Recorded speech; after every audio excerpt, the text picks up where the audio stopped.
through them, if only to save the iman of our young men and women who are rethinking through these things as well.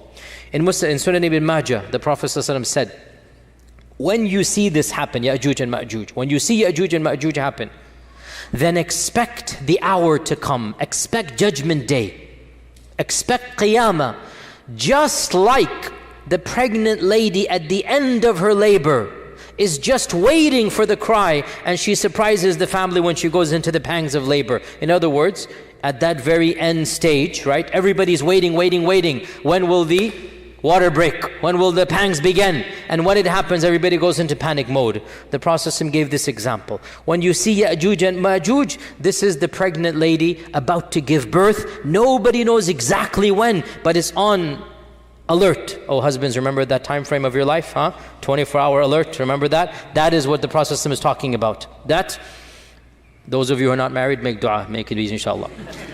That, at that time frame, you're just waiting. When is it going to happen? You're anxious. What's it? So the Prophet is giving a metaphor that every family knows this. That time frame is tense. You don't know, you're expecting. So the Prophet said, when you see Ya'juj and Ma'juj, that's the time frame. Just like that pregnant lady will be given birth at that time. Now, what do our classical scholars say about Ya'juj and Ma'juj? So, firstly, is the term Arabic or is it non-Arabic? Our scholars, some of them said that the term is Arabic and it comes from ajja. Ajja ya'ujju ajjan. So, ajja means to kindle fire. Ajja means when the fire spurns outwards. However, in my humble opinion, it is not sound to read in Arabic meanings to proper nouns that are found in the Quran and Sunnah. Because Arabic is a language that has come, in the time of our Prophet, it reached its pinnacle, but it wasn't around 10,000 years ago. It was another language back then. If you know the study of linguistics, if you know languages evolve. Languages are things that are fluid. Language never stays the same. It is something that comes and goes, and all languages are interconnected in the great family of languages, and you have these, language bundles, if you like, the Afro-Asiatic language, the Semitic and Hebrew languages, the Romance languages. You have these language bundles that are all interconnected, and interestingly enough, footnote here, they all go back to one language. There is the mother of all languages. And why are we talking about languages? Let's get back to Ya'juj and Ma'juj. So, they say that Ya'juj and Ma'juj goes to Arabic, and I say, I'm not buying it. It's a classical noun. It has very little to do with Arabic. As well, the term Ya'juj and Ma'juj is found in pre-Islamic literature, Gog and Magog. It is found, it is pre-Islamic, Gog and Magog. And it is mentioned in the Old Testament, Gog and Magog, and in the New Testament.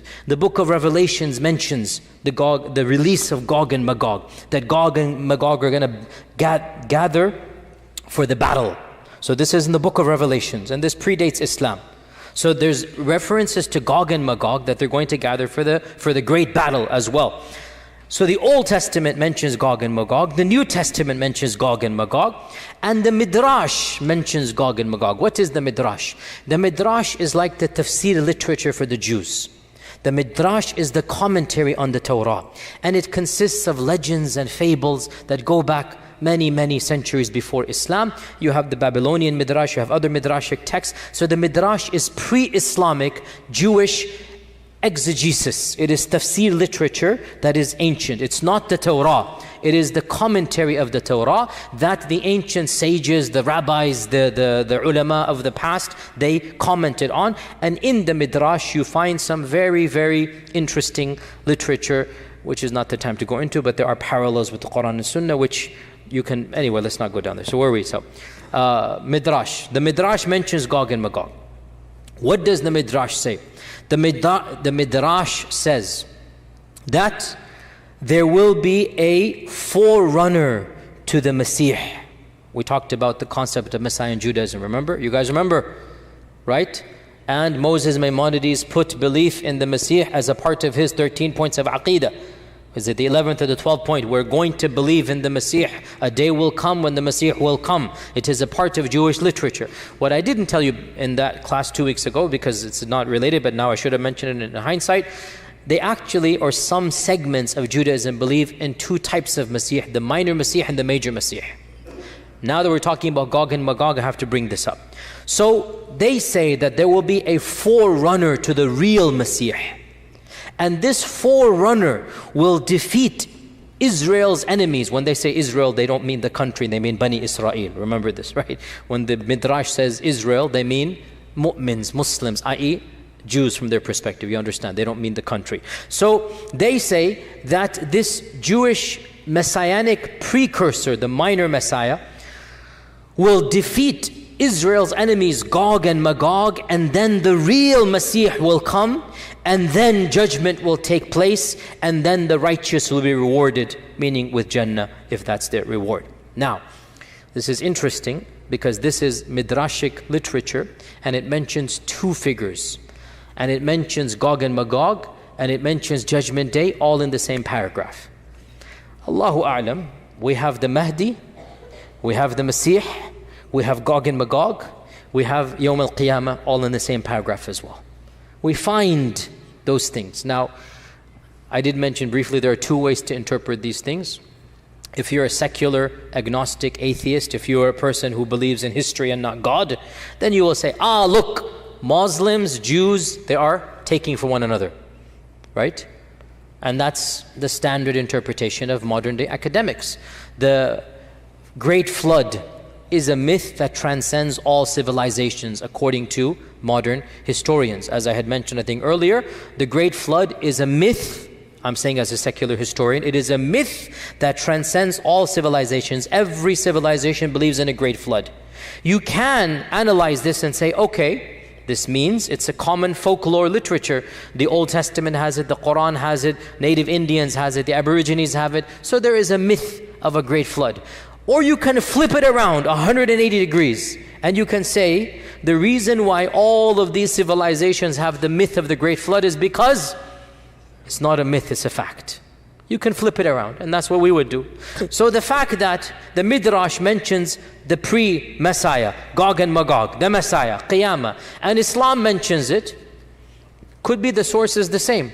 Maybe that's why there's so much parallel between the two. So Gog and Magog is mentioned, we said, in the Quran and Sunnah. It is mentioned in the Old and New Testament. It is mentioned in Midrashic literature. How have our historians understood Gog and Magog, Ya'juj and Ma'juj? Ibn Kathir mentions, let's try to finish this up today because I don't want to go too late. Ibn Kathir mentions that Ya'juj and Ma'juj are from the children of Adam. They are Bani Adam. They are not an alien species. They are flesh and blood like us. And some of our early historians, and this is not Quran and Sunnah, this is just folklore and history, they say Ya'juj and Ma'juj goes back to Yafith ibn Nuh. Yafith ibn Nuh. Now, this motif is biblical and it is found in the Tabi'un. It's not in the Quran and Sunnah. It is biblical and we find it in our early history. And that is that Nuh had three sons, Sam and Ham and Yafith. This is a common motif that is found in the Old Testament. It is something that the Semitic races believe in, and it is found not in the Quran, not in the Sunnah, but in where? Early Islamic historical traditions. Which is why we don't necessarily have to believe in it. If it was the words of Allah and His Messenger, سَمِعْنَا وَأَطَعْنَا. If it's the word of a tabi'i, or even a sahabi, because this is history and it's not ilm al-ghayb, we don't have to accept it. So this issue, we find it in the Tabi'un, that Nuh had three sons, Sam, Ham, and Yafith. And from Sam, we get the Semitic peoples, the Arab and the Hebrew race, and also according to this interpretation, Faris and Rum, the Persians and the Romans, right? Hence why, again, bit of a tangent. Problem is I love these tangents and I don't have time. See, that was a bell. Don't go into these tangents here, huh? Back in the 1910s, when there was race laws in America, there were race laws in America. Hitler got his race laws from America, by the way. A tangent upon a tangent, there you go. There was a problem. How do we classify Arabs? How do we classify Arabs? How do we classify Desi log? A Hindu sued in the Supreme Court.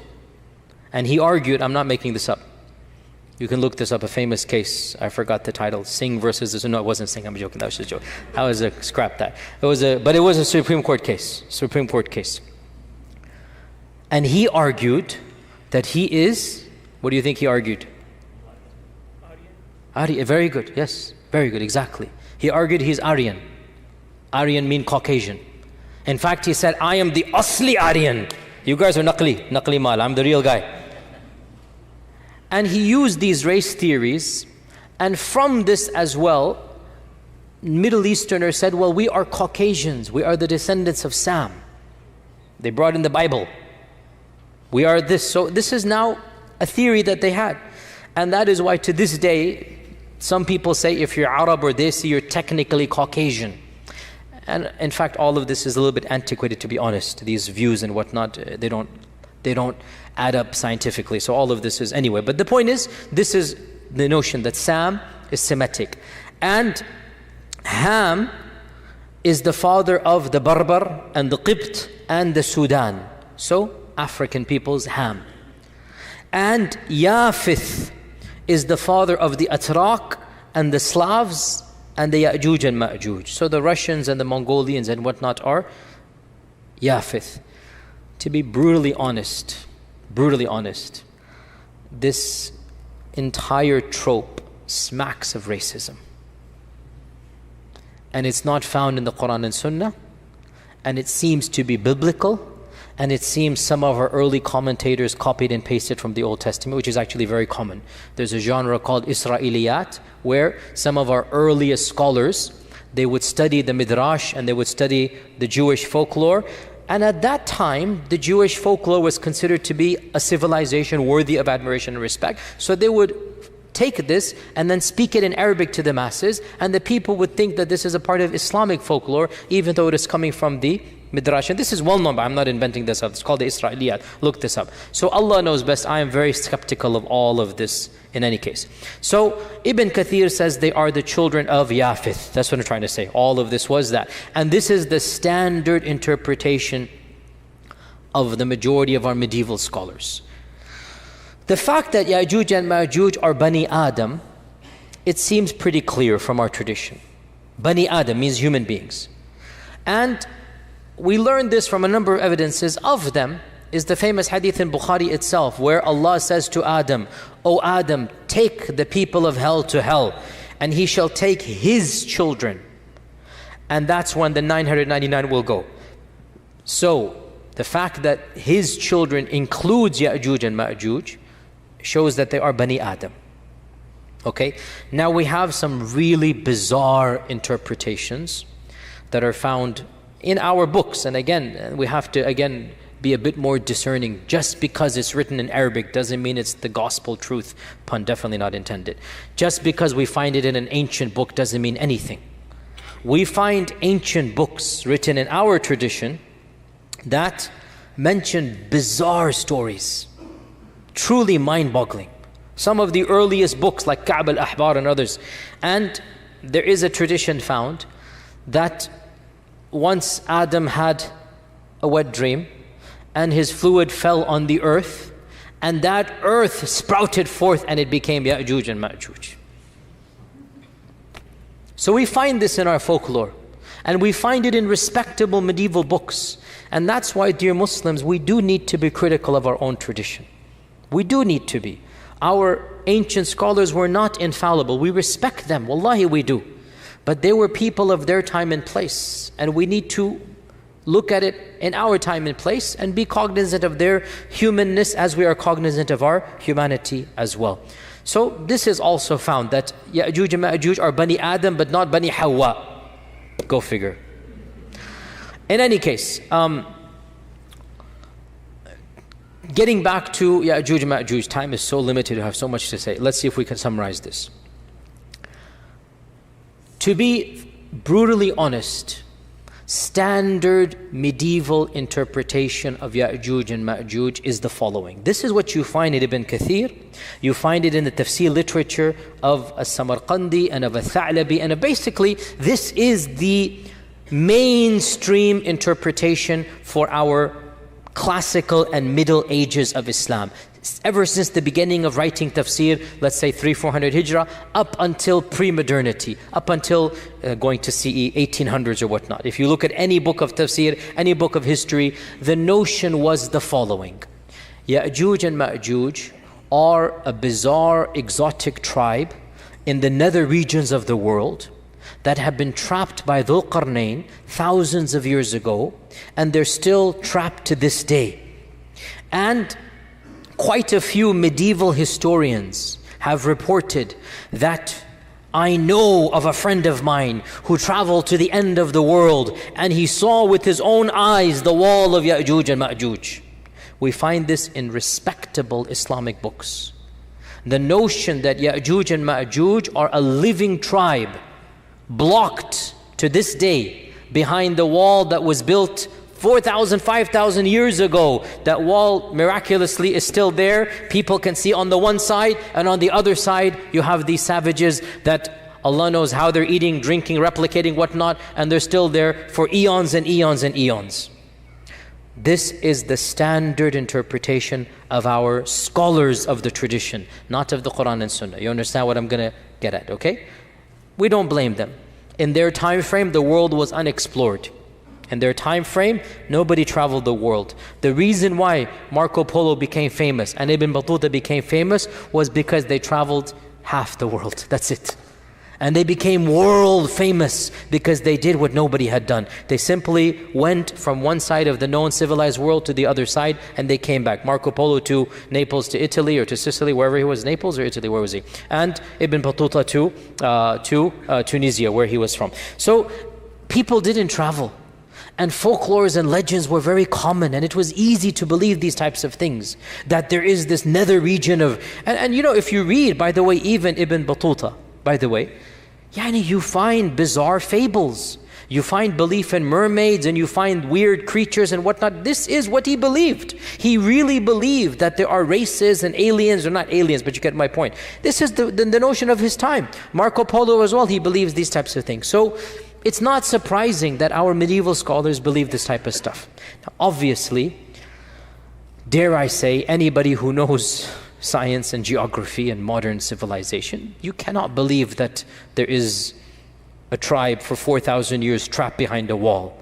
I mean, if you believe this, that's your position. I cannot believe it. I find this very difficult to believe.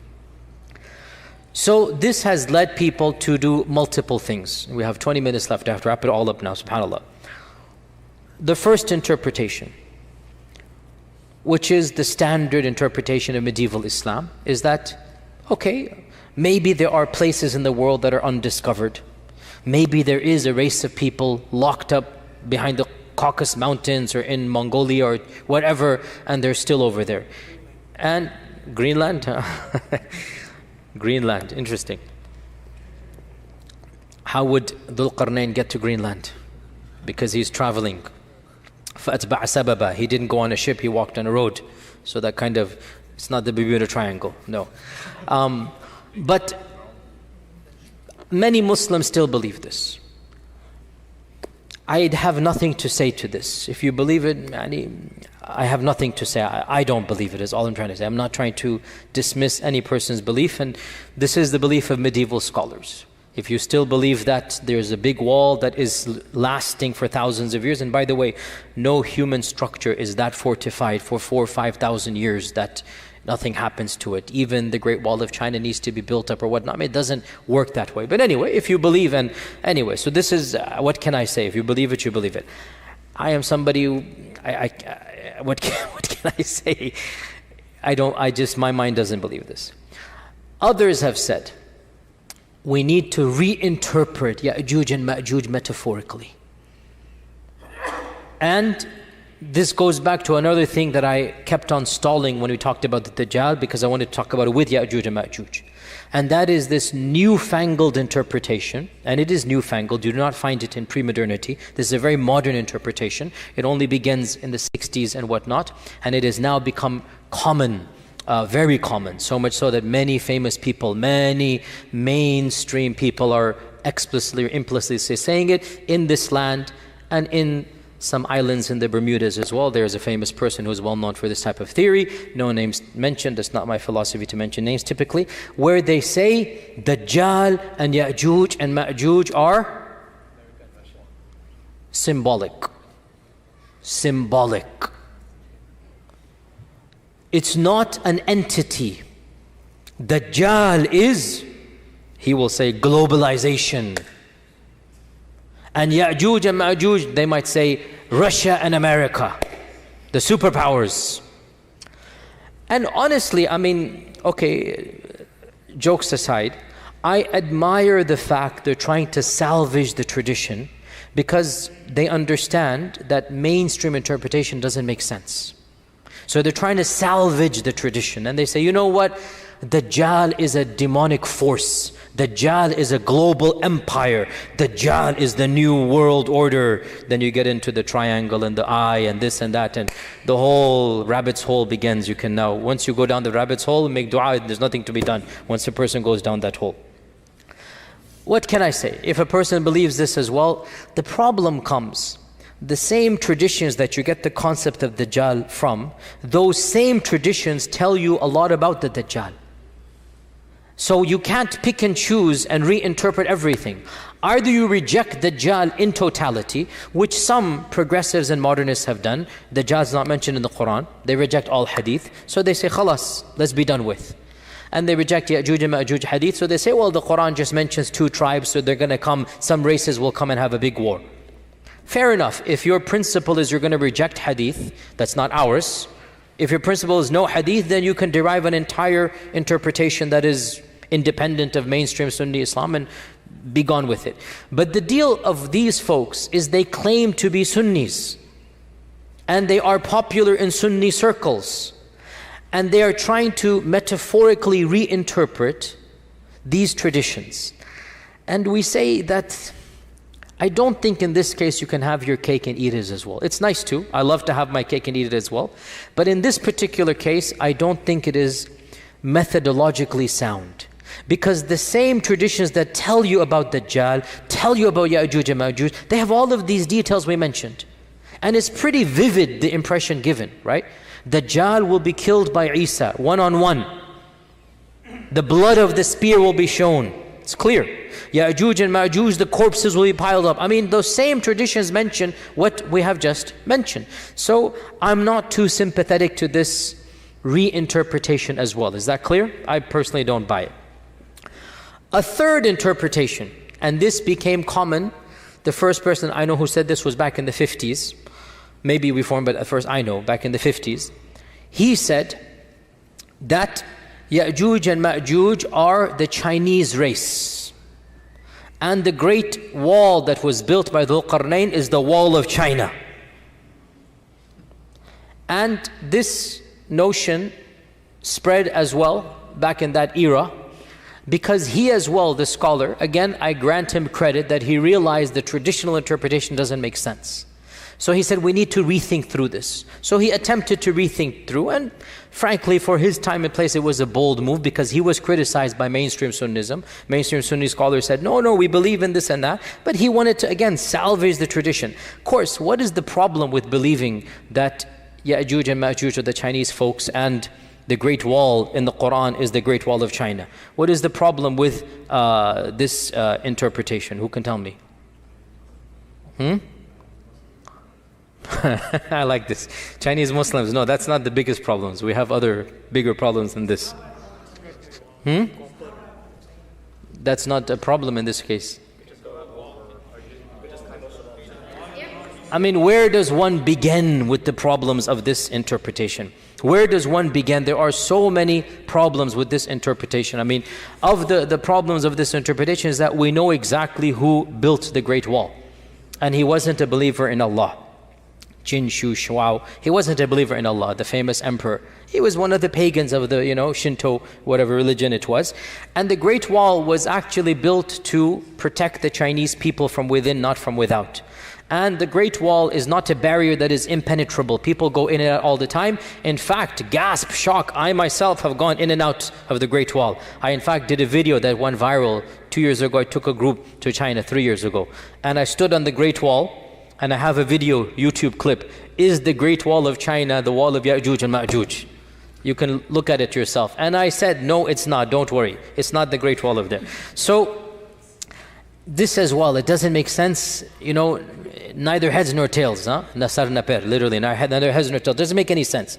The wall of Ya'juj and Ma'juj is not the wall of China in any stretch of the imagination. It doesn't make sense as well. Where does this leave us? Another group of, let's finish this one. I know I promised Q&A, let me finish this up. Another group says, and this is something that I have heard myself, some ulama say, that perhaps Ya'juj and Ma'juj are not on earth but under earth. That's why the satellites haven't discovered them. And this, again, I appreciate the salvaging, I really do. But how can human beings survive? No vegetation, no plants with the sun, no oxygen, food, drink, thousands of years. And according to these traditions, we're talking about gazillions of people. What is the answer to this conundrum of Ya'juj and Ma'juj? I will disappoint you by saying there is no clear-cut answer. But wallahi, to struggle with the truth and to admit the struggle is a safer position than to invent something that is far-fetched and then pretend that it is answering the problems. I don't have a solution to Ya'juj and Ma'juj. I am personally skeptical, maybe because of my own upbringing and I have a degree in engineering. I understand mathematics and chemistry and geology, and I just find it. Now, you can quote back, Allah ala kulli shayin qadir. And I say, indeed, Allah ala kulli shayin qadir. But are we obliged to believe that Ya'juj and Ma'juj are billions of people under the earth? This is my point. If the text told us explicitly, sami'na wa ata'na. But when the texts don't tell us this, can we rethink through and say this? So I conclude with two opinions. The first of which is plausible, the second of which is even embarrassing to mention, but I will mention it. As for the plausible one, Allah knows best. Perhaps, this notion of a living tribe of Ya'juj and Ma'juj is not correct. Because if you look at all of the traditions, there is only one tradition that is in Tirmidhi with one isnad that mentions the Ya'juj and Ma'juj are daily digging. And every single day they're told to go back. All the other traditions don't mention a living Ya'juj and Ma'juj. As for the hadith in Bukhari that the wall has been opened, that could be a wall. It could be, in this case, see to what level of metaphor is allowed? Ijtihadi. If it were to be said, a wall has been opened is a metaphor that indeed Ya'juj and Ma'juj is now closer to you. Personally, I don't see this as that much of a stretch than to interpret all the hadith to mean Ya'juj and Ma'juj are symbolic in nature. But again, it's ijtihadi. The only tradition that mentions Ya'juj and Ma'juj are alive right now, and they are digging through every single day, is a solitary narration in Tirmidhi and also in other books, but the same isnad. And I did my research for this because this is problematic, and I have to say I was relieved to find classical scholars, some of them did problematize this hadith. Ibn Kathir amongst them, who said that this tradition seems to be it's an illah or a hidden defect, that it is not from the Prophet ﷺ. It might be coming from the Israeliyat, because Abu Huraira also studied with Ka'b al-Ahbar. Ka'b al-Ahbar was the son of a rabbi, and he would narrate Israeliyat, and Abu Huraira would listen to him and narrate. And one of the students of Abu Huraira assumed it to be from the Prophet ﷺ. This is Ibn Kathir saying this, not me. So he said, perhaps this is from the Israeliyat. And this is what I firmly believe, simply because it is highly problematic to posit that there are billions of people somewhere in today's world clawing away. So the first interpretation which is posited by a group of people. Let's just leave it like that. A very wise person once said, let's just leave it like that. The first interpretation is that Ya'juj and Ma'juj are a group of people that will come towards the end of times. And they will wreak havoc and do this and that. So we get ourselves out of the problem of them being alive right now. And as for the wall of Dhul Qarnayn, there was maybe their biological ancestors, maybe some other tribe that had those characteristics, and they were trapped by Dhul Qarnayn. That did happen. But we don't have to affirm that they are still trapped 5,000 years later. Rather, maybe their descendants, maybe people similar to them, so they are called Ya'juj and Ma'juj, are them. This is the first interpretation. And I am very sympathetic to it, and it solves many of our problems. There is another interpretation which I hesitate to even verbalize. And I will tell you honestly, this is not mine. I will honestly tell you, this is something that I am involved in many discussions of this nature with many people and whatnot. And one of my scholarly friends in a private conversation, so he will not allow me to mention his name. But I am telling you something that don't believe it's coming from me. Okay? You guys ready? Ready? Okay, don't ascribe this to me, please. Who is it not from? Good. No, from my friend it is from him. Not from Don't do a double negative on me. So we were talking with a group of ulama, a group of students of knowledge, whatnot, call them whatever you will, and we're talking about this problematizing. It is a problem, wallahi, it's a problem for any rational mind. What are you going to do with Ya'juj and Ma'juj? It's not an easy thing to come around. And even he was hesitant, but he brought it up. He said, let's look at these traditions again. We see that first and foremost, Ya'juj and Ma'juj seem to be human but not human. You see where this is heading. And they seem to be a race of people that cannot be fought. And they seem to be doing things that are bizarre, drinking up all of this water. That's not, humans can't do that. Mentally, they don't seem to be 100% there when they think they can kill the people of the heavens. This isn't normal. This isn't rational. The regular human beings alive, the followers of Isa, are so terrified of this group that they don't even want to see them. They're fleeing away from them. They will not fight them. The hadith mentions they will not be able to be fought. لا يدان أحد من قتالهم. And he mentions, if you look at the popular imagination of our times, you find a genre of literature and horror movies. You see where this is heading. And he mentions the word. And my jaw just dropped and I laughed. I said, are you serious? He goes, hear me out. Don't call them that word. For those who don't know the word, maybe the youngers can tell them later on. Don't call them that word, but the concept. What if we're talking about chemical warfare, we're talking about Dajjal, we're talking about the bird falling down, things are happening, weapons being unleashed, weapons beyond our understanding. What if the concept is there that these groups of people are human but not quite human? And they're doing all of these things, and everything just started clicking in my head. Check, check, check, check. I'm like, this is so ridiculous. You will never find me saying this in a lecture, and here I am in a lecture saying it. But in any case, Allahu A'lam, frankly, it makes more sense than believing that 1 billion people are somewhere in Timbuktu or Zimbabwe or some faraway land. It makes more sense to me.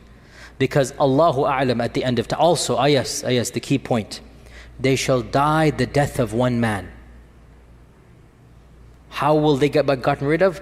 Allah will send a disease, some type of antivirus, some type of vaccine. I'm just saying what my friend said. Because the hadith mentions this explicitly, does it not? Allah will send something that will get them in the neck, and they will die the death of one person. So when my friend kept on going over all of these points, my laughter turned to a serious contemplation. And I said, but how do we tell the public this? Then I said, I'll just project it onto my friend, which it is true, it is coming from him. And I'll take myself out the picture so that as you laugh at my friend, but the laughter will slowly turn to contemplation. And deep down inside, you'll realize this makes a lot more sense than anything else out there. So we conclude by stating that Ya'juj and Ma'juj are a reality. We believe in them because the Quran mentions it. And that these enigmatic descriptions should not cause us doubt, because strange things will happen towards the end of times. Don't base the validity of Islam on trying to understand Ya'juj and Ma'juj. That's ridiculous. We base the validity of Islam on the Quran, on the beauty of Islam, on Tawheed, on La ilaha illallah, on the fact that it answers all the big questions of life. Islam comes with some things that may be beyond our comprehension, such as Ya'juj and Ma'juj. We just have to sami'na wa ata'na. And when it happens, all of these ahadith will fit into place and we will see, oh, I get it. That's what was being referenced here. So in the end, Allah Azza wa Jal knows best. I promised you guys Q&A. Let's open the floor for some very specific questions. Yes, Bismillah. That's not good because Zulqarnain didn't go on the sea. Even on the sea to the west. I agree with you that it doesn't make sense that the Great Wall is the Dhul Qarnayn. 100% agreed. And the other thing is that yeah. he went to west and to the west and the east. And then he went the third direction also. ثم أتبع سببا. The third direction maybe there's toward the North Pole, which is now the sea. Maybe the North Pole. So where's Ya'juj and Ma'juj? Under the ice of the North Pole, but then the cap is melting. So as they melt, maybe this is how Ya'juj and Ma'juj are going to come out. Global warming is the problem. See? It all comes back to this. Sisters, very quickly, hurry up. Yes, Bismillah.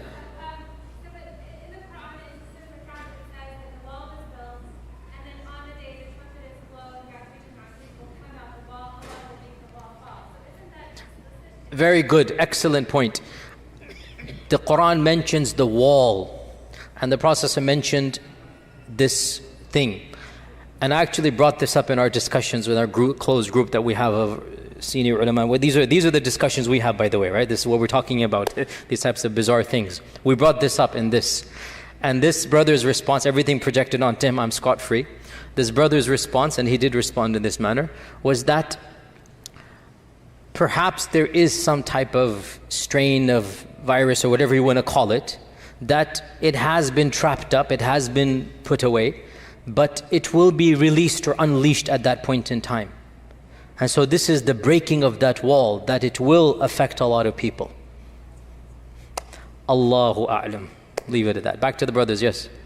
What's the significance of the Prophet choosing the word external enemy? What's the significance of external enemy? Because the third request was, oh Allah, let not my ummah fight amongst itself. And Allah said, I'm not going to give you that. So the second was external, the third was internal. And that wasn't given. Final question of the sisters. Sisters, going once, going twice. Yes, Bismillah, go ahead. And final question. Why can't the scholars say that these ayahs are like ayat al-mutashabihat and just accept it and don't go in details proving or disproving? Why can't our scholars say these are ayat of mutashabihat? So the ayat of mutashabihat, they have a meaning that is understood and they have a meaning that is not understood. We're dealing with the part that is understood. What do we do? Now, if you want to stop at this and say, I don't want to go beyond this, that's good for you. But what do you do to our 25-year-old college kid who comes and he keeps on saying, what do we do about this? Do we believe in these fairy tales? This is mythology. Would you believe this? What do we do to that young mind? If we tell him, you shut up and don't ask questions, we turn him away. What I'm trying to do is to save the iman of that generation. Alhamdulillah, most of us elders, we have no worries. Alhamdulillah, we're not worried about these things. Whether we understand or don't understand, we know Islam is true. We know Islam to be true. Our younger generation doesn't have that level of iman in the first place. So when these issues come, their iman is not strong enough to overcome. So they say, we're going to reject Islam. So I would rather present an alternative that is somewhat palatable, and they can then